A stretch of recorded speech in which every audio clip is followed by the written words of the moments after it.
Сәлеметсіздер ме? Біз Түркістан облысы Сарыағаш ауданы номер 4 мамандандырылған мектеп-интернатының 10 сынып оқушылары Қалдыбаев Әлби және де келесі жанады. Бүгінгі біздің ғылыми жұмысымыздың тақырыбы Evertree Education бөлшектерін қолдану арқылы ақылдес жобасын дайындау. Біздің жұмысымыз кіріспе негізгі бөлім және қорытындыдан тұрады. Ғылыми жобаның өзектілігі қазіргі заман елбасымыз айтқандай техника және білім заманы болып саналады. Сондықтан осы жобамызды білім және технологияға жақындатып жасадық. Ал енді ғылыми жобамыздың мақсаты өз еліміздің көп мемлекеттен қалыспай солармен бірге қарқынды дамып, және де оқушылардың білімі одан сайын артып, одан да білімді болу үшін осы жобаны іске асырдық. Бұл жобада өзіміздің мектептің болашақ автоматтандырылған түрін жасадық. Өзіміздің ойымызды проектіге енгізе отырып көрсеттік. Біздің осы жобамызды Evertree бөлшектері арқылы құрылғыларға орнаттық. Бұл жобадағы проект, яғни ақылды есік, кез келген мекемеге өз тиімді тұстарын көрсете отырып жаңа деңгейге көтереді. Ал енді бұл жерде біздің қолданған құрылғыларымыз. Lego Evertree ең алғашқы. Бұл біздің жобамыздың ең маңызды бір бөлшегі болып саналады. Себебі біз барлық жобамыздың құрылғыларын осы бөлшек арқылы қосып өшіре аламыз. Түс датчигі. Біз бұл датчикті ақылды есікте қолданамыз. Яғни бұл өзіне деген белгілі деген түстерді ғана қабылдай отырып жұмыс жасайды. Келесі, ультрадыбыстық датчик. Бұл датчикті біз эскалатор және ақылды автотұрақта қолдандық. Бұл датчик арқылы біз микропроцессор және моторға қарай сигнал жіберу арқылы құрылғыларды іске қосамыз. Орта мотор. Ақылды есікте қолдандық.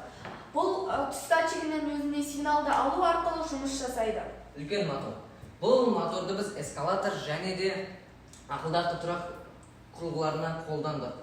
Бұл да дәл ультрадыбыстық датчик секілді өзіне қарай сигналдарды қабылдап жұмыс жасайды. Жұмыс барысында бізде көптеген проблемалар туындады. Солардың бірі программаларды кодтау және құрылғыларды құрастыру.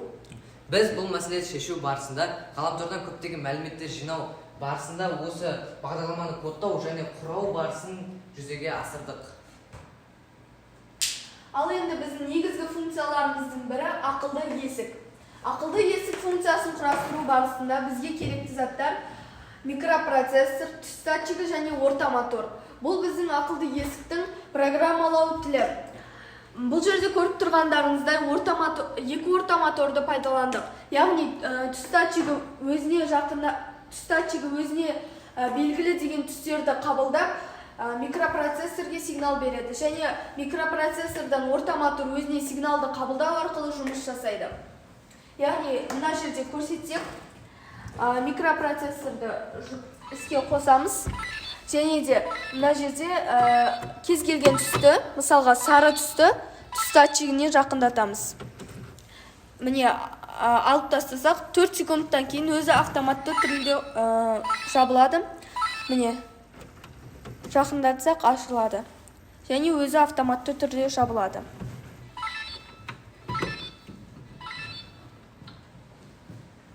Ал енді келесі эскалатор. Бұл да Lego Evertree ультрадыбыстық датчик және үлкен мотордан тұрады.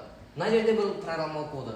Біз бұл жерде ең бірінші ультрадыбыстық датчик өзіне бір 15 см ара қашықтықта осы өзіне бір денені қабылдап және ол өзінің алған сигналын осы микропроцессорге сигнал жібереді. Және микропроцессор ол сигналды моторға қарай жіберіп, моторды іске қарай қосып, осы бүкіл құрылғыны іске қоса алады.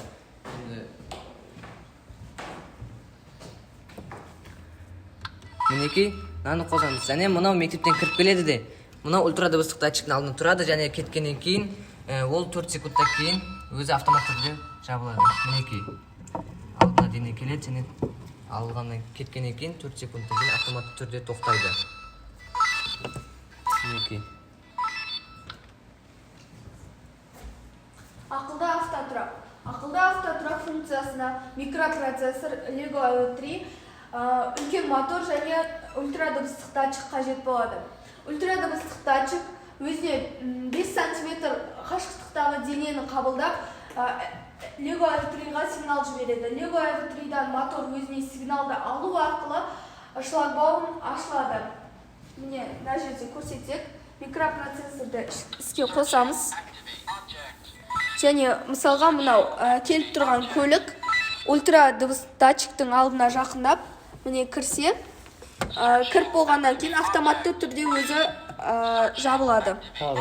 Міне тағы да көрсетсек, датчик өзіне денені қабылдайды және міне кіргеннен кейін автоматты түрде жабылады.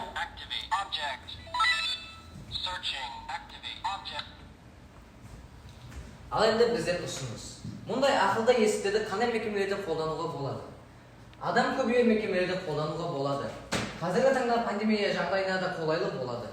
Себебі адам шоғырланған жерде және мекемелерде есік қаларымен байланыс көп болады. Жобамыз тіпті осындай жағдайларда қолдануға да мүмкіндік береді. Қорытындылай келе, бұл жоба жаңа мүмкіндіктерге жол ашады. Мұндай заманға сай проектілер заман стандарттарын жаңартып отырады. Қазіргі мектептерде көптеген мәселелер туындайды, ал біз жобамызда көптеген функциялар енгізілген. Сол арқылы мәселелерді шештік. Назарларыңызға рахмет.